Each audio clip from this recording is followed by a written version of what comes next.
Mengenal Ayumi Putri Sasaki, pembawa baki upacara penurunan bendera di Istana Negara.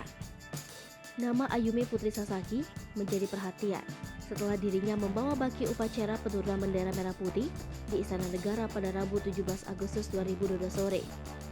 Ayumi Putri Sasaki adalah siswa SMA Negeri 2 Taruna Bayangkara, Banyuwangi yang mewakili Provinsi Jawa Timur di tingkat nasional sebagai anggota Paskibraka Nasional. Tim Paskibraka Nasional dalam upacara HUT Kemerdekaan ke-77 RI tahun 2022 terbagi menjadi dua tim.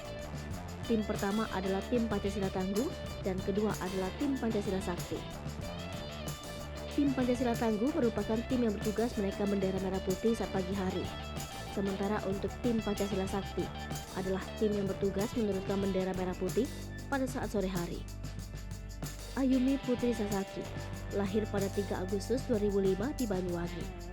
Perempuan blasteran Jepang Indonesia itu kini genap berusia 17 tahun. Gadis dengan tinggi 169 cm ini punya hobi berlari. Ayumi mulanya tidak menyangka akan terpilih menjadi anggota Paskibra Nasional yang bertugas di Istana Negara Jakarta.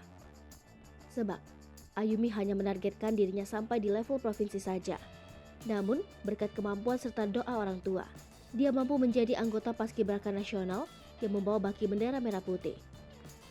Dilansir dari banyuwangi.cap.id, Ayumi mengaku tidak menyangka langkahnya bisa sejauh ini. Awalnya dia mengikuti seleksi Paskibraka ini hanya mematok target hingga level provinsi saja.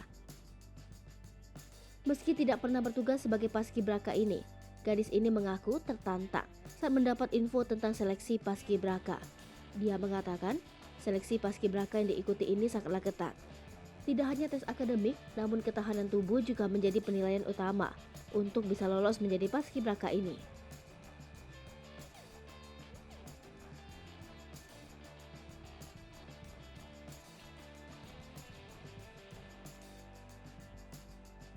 Hai pemirsa Sri Popo TV, jangan lupa komen, like, dan subscribe, serta tonton terus berita-berita terupdate lainnya ya.